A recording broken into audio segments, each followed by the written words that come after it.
non-confrontational and stuff like. And then Mike has to show up with his T-shirt.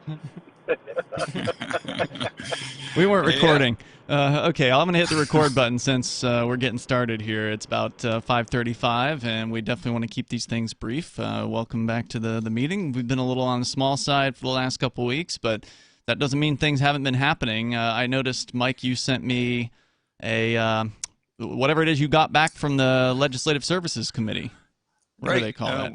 We have our first draft. It looks good to me. Yeah, they didn't change any wording, it doesn't look like. No. I think the interesting thing, where have I got it? The kind of interesting part of it is where they get down to the description of it that the voters will get. I'm sorry, I didn't have that open ahead of time. I think I've got it here. It's the last line for the voter's guide, which says, at the present time, New Hampshire exists as a sovereign state of the United States of America. If the amendment is adopted, New Hampshire will peaceably declare independence from the United States of America and proceed as its own sovereign nation. I love it. So, I think that's interesting. It'll give people a little time to digest and ask, are we really a sovereign state of the United States? That is very interesting. Yeah. So I like that, and otherwise I think it looks good. So you will now shoot this back to them as soon as you can get around to it? Or you pretty much sign off and that's it, and then they assign a number to it? Is that how it goes? So first I got to get the co-sponsors signed off, and then once they're all signed off, then I'll sign off for on the last day, making sure that everyone that wants to be on is on. Okay, cool. And so now we have my count of reps has gone up. Oh. So we've got Matthew Santanastasso. Right. I've got Dennis Green left me a voicemail saying he wanted to be on. Nice. Aiden Eckenberg, I'm going to screw up his name, no doubt. He's over towards the Seed Coast, which might be challenging, but he wants on. Okay. And Bill Foster said he had many constituents that were very supportive and want him to be part of it also. Wow, that's great. So is that 5 plus you? That's 4 plus me. 4 plus you. Okay, 5 so far. And I hope I haven't forgotten anybody, but I will make sure I check and see if anybody else wants to get on. It needs to be signed off. What's interesting is I don't except for Matt Santanastasso, I don't recognize those names. Like, they don't jump out as Free Stater. Not that I know everyone, but they don't jump out to me. So it sounds like this may be appealing beyond our usual bounds. Is that right? Yeah, we've got a new crop that came in this term for the first bit, and they're pretty strong. They've grown tired of the way things are going, and obviously that isn't really even a Biden thing. They were running before Biden was elected, or sort of elected. Right. I have to. Yeah, just got to tweak them. Here comes another article. Yeah, that's okay. Bring it on. I like to tell the truth as opposed to Ray Buckley, who thinks these things all the time but just doesn't say it. So yeah, there's a strong group of folks who are very liberty-minded, and it was really funny. I was talking to one of my groups, and I had mentioned that you should check in with Michael Bolton, and he does a podcast, and someone actually blurted out, "That's my favorite podcast. I listen to it all the time." All right. And I can't tell you the name of it, but I'd have to think about it for a second. But I listen to it kind of occasionally. So apparently, I know the name of it. Path to Liberty. There That's you go. Yeah. And so one of the reps screamed out, "Path to Liberty! I listen to that all the time. It's my favorite podcast." Good. So hey, maybe we'll get Michael to come on and say hi to us sometime and give us a little heads up on nullification.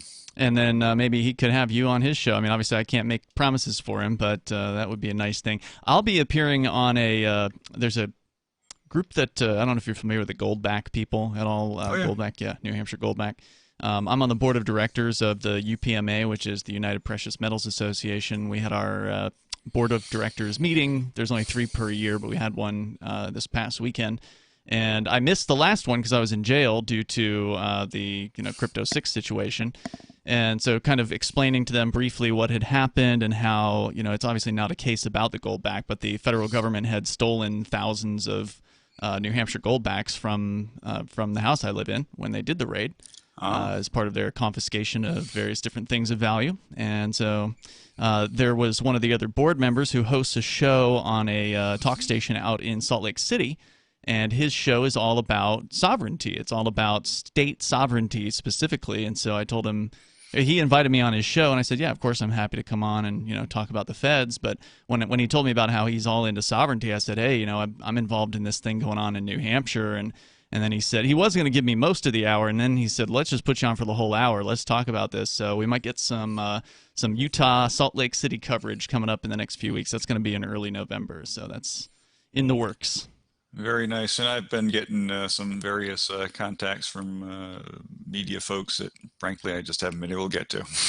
If you want to pawn them off on people like Alu, I heard Alu and you on the Ernie Hancock show on Declare Your Independence. It was a great interview. I thought it was really informative, especially for people that don't know anything about New Hampshire's legislative situation and how accessible it is. That you did a really good job explaining how things are really different here. And so, if you're too busy, there's nothing wrong with saying, hey, Pete or Alu or Ian or whoever, Russell, I just can't make this, but can you do it? Yeah, and, like you say, with Declare Your Independence, Ernie is a great interviewer and really digs into the details and asks, all the right questions. Yeah, it was really good. Let's see, what else is going on? Russell, anything out in your end of things? Well, I was just going to ask you a couple of things. First, the first draft that you got back, is this something that Ian can put on nhexit.us?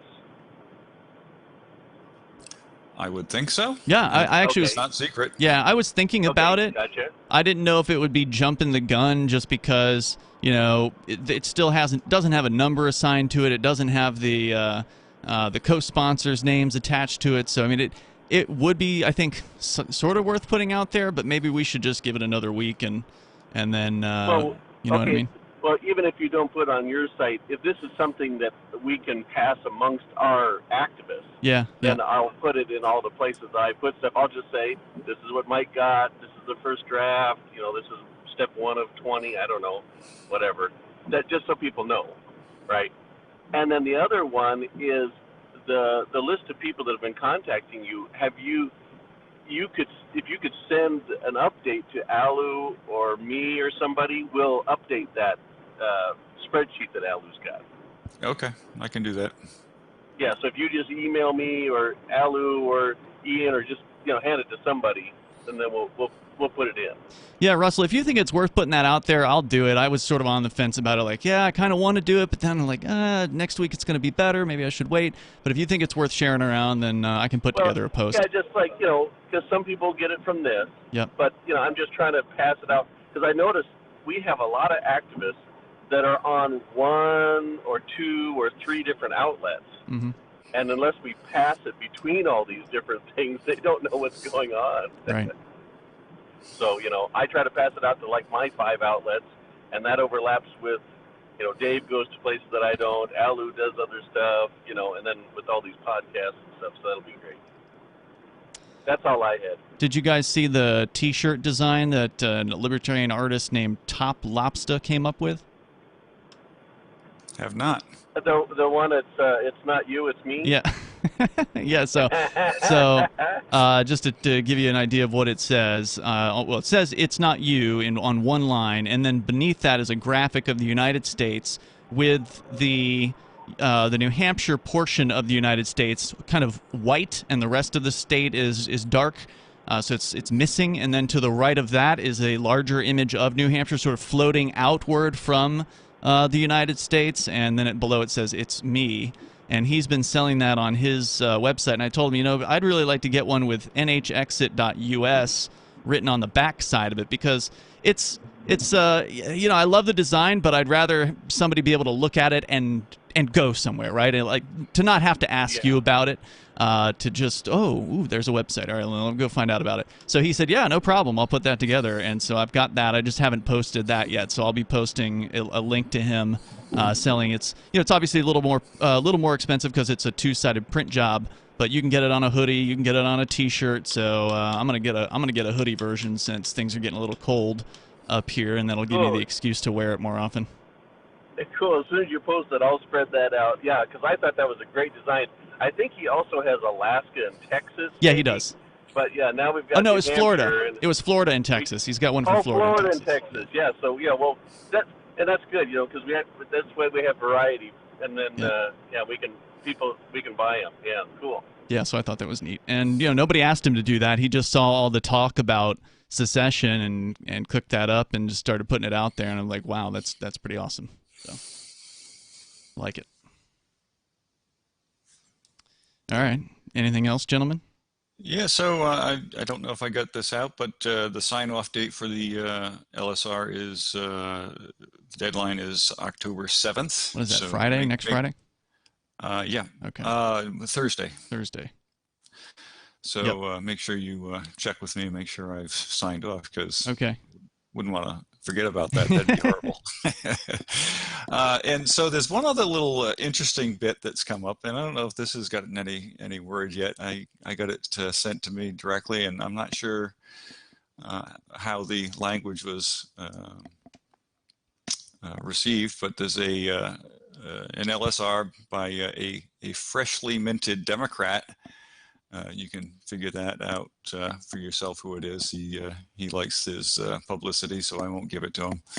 And it's relative to qualifications for office, and this is talking about state representatives and senators, and the qualifications, and it amends a certain section, and I'll just read this because it's fairly short.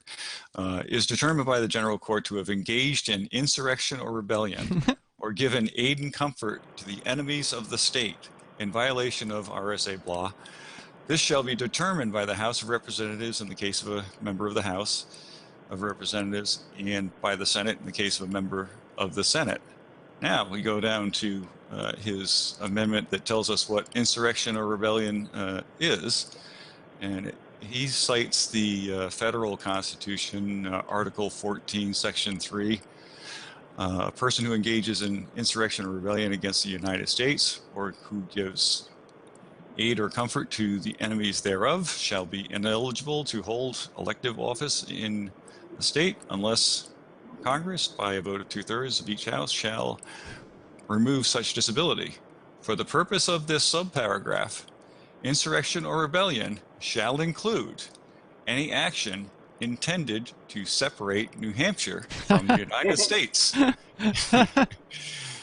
So, and that's interesting, because normally the definition of insurrection includes violence, which we're specifically peaceful. Okay, Ian, I don't know if you felt that. I felt that. Did you just feel a shot across the bow at the LLN studio there? Yeah. Did that get filed after your filing, or was it just total coincidence that? Well, I'm sure that because we started our talk on this subject prior to the filing period, he caught wind of it. Yeah. Yeah. Well, I mean, it was more than catching wind; it was out there. And, I gotcha. I can tell you that this representative is not a Mexican, if that matters. All right. Well, interesting. Yeah. So that'll be fun. Yeah. Of course, it's entirely this entire plan is constitutional according to our Constitution in two places: Article 7, Article 10. He's got to go to a secondary set of laws on the U.S. Constitution, which came after our Constitution. So, sorry, you lose. So that's fun. Yeah. Thanks for the update. All right, guys. I think we can keep it short today. We've all given our updates. Anything else we're missing? Any plans for any more activity, Russell? The only thing I know that's happening next is Sunday. We will do a town hall again, Dave Ridley, at 1 p.m. Eastern. I know of something. One of these channels. Good question, Mike. There's apparently what's supposed to be a big protest or rally of some sort in Concord coming up on Saturday. I believe that starts at noon at the State Library, which I think is right across the street from the State House. That's where they're gathering. They're going to do a march. It's like a March for Freedom. And I believe like a group called the Patriot Hub, New Hampshire Patriot Hub, is behind this one. Anyway, one of the guys down here, Keene now has a weekly freedom rally that our, Liberty, the usual Liberty crew, it didn't set up. So like a bunch of people are coming together now that otherwise had been sort of these separate groups. And they're coming together. So I just happened to notice that when Bonnie and I were out for one of our dinners a week or two ago, and then it was back the next week. And so I talked to the organizer of it, and he says, yeah, we're doing this every week. And then he handed me a flyer for Saturday at the State House. So he said he's thinking there may be hundreds of people there at the State House on Saturday. So I'm definitely going to grab some Independence flyers and head over there and hand those out. So that's my plan. I'll also be at the Keene one on Thursday with those flyers as well. So I've got a couple protests coming out to do some outreach at. And we'll also collect some petition signatures while we're there and possibly do some interviews of people as to, on video, why they want to separate or divorce D.C. Excellent. Divorce D.C., that sounds good. Mm-hmm. So that's the plan. Maybe we'll see you there if you got time. I know you're busy, Mike, but it might be a good one to come out to. I'll check the schedule and see if I can make it. Yeah, I think it's like noon to 3 or something like that. nhpatriothub.org might, if I recall correctly, be the website in question. I can double check it here. I think I've got it on the list of Keene activism. No, I didn't write that website down. Freedom NH. I guess there's two different groups. Freedom NH, NH Patriot Hub. Anyway, it starts at noon. So. Okay. Yep. DuckDuckGo gives me nhpatriothub.org. Cool. All right, you guys. I'm going to get back to putting some stuff up on the website, and I appreciate your time, and let's do it again next week. Very good. Thanks, guys. See you next week. Have a great day. See ya. All right. See you. Bye. Bye.